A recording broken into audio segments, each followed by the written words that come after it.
Namaste. This podcast is to share with you some of the very interesting findings from my research while I wrote the book Sugriva's Atlas with Srinile Shokji. This book is about the instructions that were given by Sugriv to the search teams. He sent four search teams in four different directions in search of Sita. And when he is giving his instructions, he speaks about the geography, he speaks about the rivers and the mountains, he speaks about the flora and fauna as well. This part is dedicated to the eastern direction.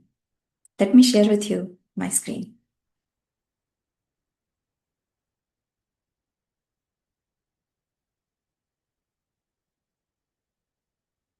So we'll take a look at the instructions that were given by Sugriv to the team that went to the east. And when we are speaking of east, it is not only the eastern part of India, which includes Odisha, Assam, the Seven Sisters area, Malaysia, Burma, all of this, right up to the Andes. So this is the general path which Sugriv describes. So it is the path which goes through all the islands of Southeast Asia, Micronesia, and all these small islands that dot the Pacific right up to Peru. Let's see some of these instructions. So Sugriv speaks about various islands and beginning with Suvarnadweep and Raupyadweep. Now Suvarnadweep and Raupyadweep, they mean islands of gold and silver. Today, Indonesia has gold mines and it is one of the biggest exporters of gold. So the name Suvarnadweep seems to be very correct, very apt. Even today, this area remembers its name Suvarnabhumi, and we find that Bangkok has named its airport as Suvarnabhumi Airport. An old map of this area, this is a Greek map. It names one of the islands as Silver Islands. And it seems as if that name was known to Sugriv long before when he speaks about Raupyadweep. Today we don't know which island it was. Sugriv also speaks about Yavadweep, an island in which this grain Yava used to grow. It is the island of Java. So Yavadweep came to be known as Java over time. So we have Sugriv speaking about these islands of Indonesia, the biggest islands of Indonesia, which is Java and Sumatra. Further ahead, he speaks about Red Sea and dragons.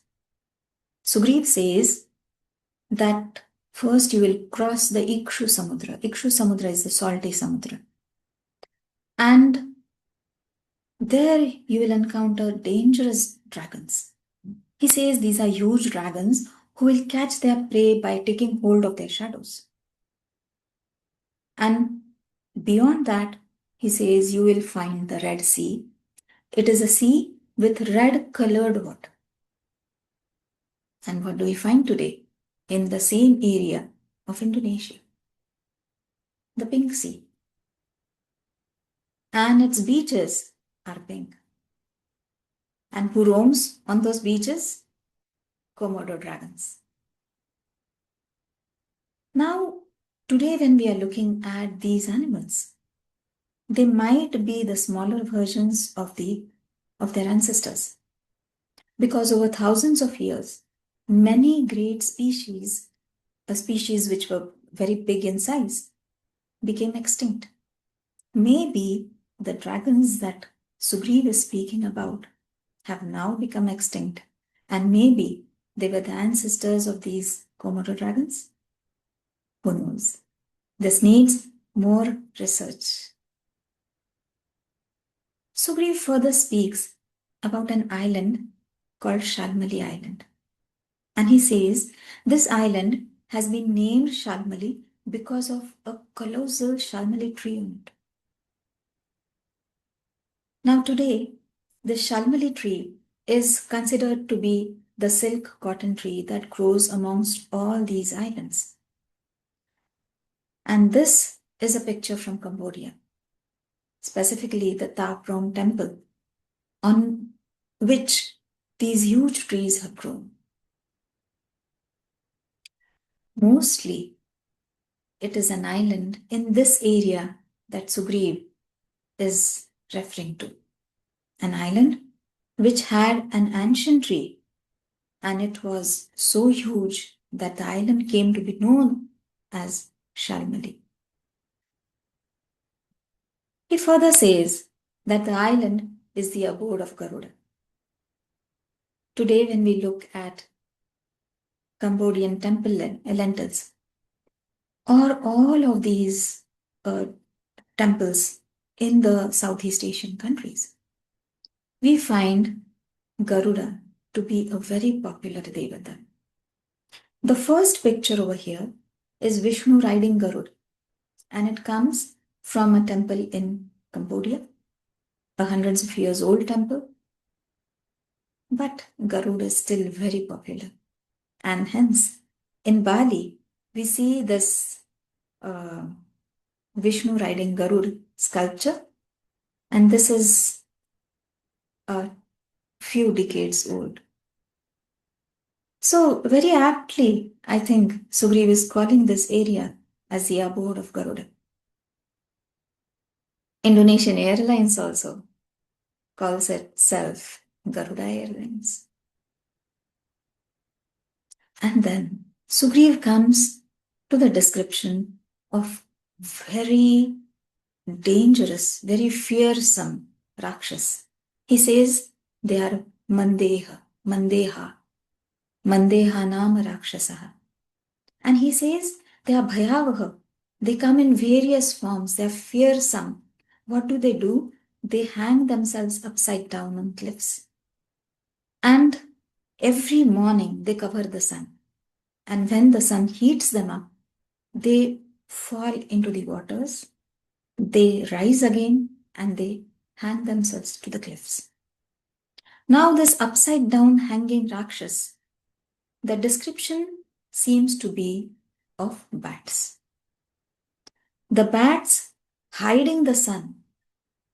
It looks as if every morning and every evening the bats will leave their homes and in a swarm they will fly across the sky.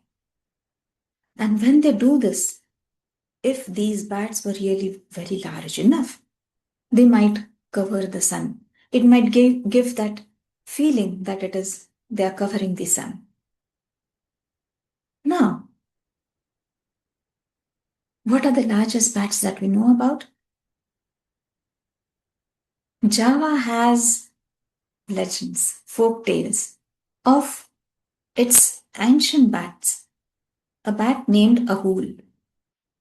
These legends say, that they had a wingspan of 10 to 12 feet. And they probably were a giant bats, or maybe they were flying primates. Who knows? There have been some sightings of these bats, but it seems they have now become extinct and they live only in the legends of Java. Today, all these islands, right from Java up to Philippines, they have the largest species of bats. Among them are giant bats like the golden crown flying fox, which has a wingspan of 5 feet, 5.5 feet. Maybe this is what remains of the giant bats that Sugriva is mentioning. Who knows? Further ahead, Sugriva tells, you will come to white-colored sea. It will seem as if it is a sea of milky waters. And it is like a cloud, megha. He is giving all this description of the waters of this sea. He says they are glowing, pale glowing clouds. Now, very recently in 2019, satellite caught images of glowing white water in these seas. It was a research carried out by Stephen D. Miller and his team. And what they found was the Milky Sea spanned a huge area, about 100,000 square kilometers. This was spotted from from satellite, and a yacht called Ganesha was traveling those waters. And the crew from that yacht, they also described what they were seeing. This crew said that the sea looked milky white. It was as if they were traveling through a cloud. What was it? And it gave an impression to them as if they were sailing on snow.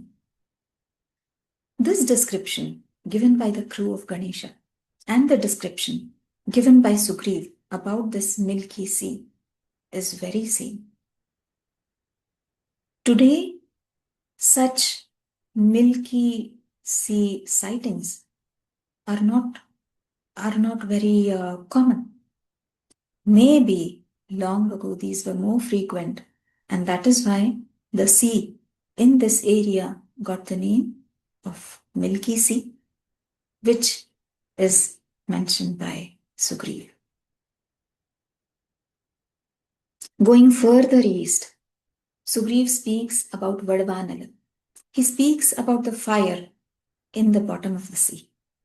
He gives a story, an ancient story of a asura named Uru, who had become very angry. And this asura,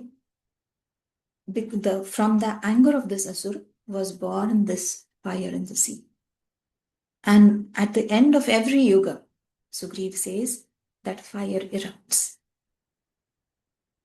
Today, what we find is a ring of fire around the Pacific, which are volcanoes below the sea. Are these the same volcanoes, the Vadavanal that Sugriva mentions, the fire below the sea?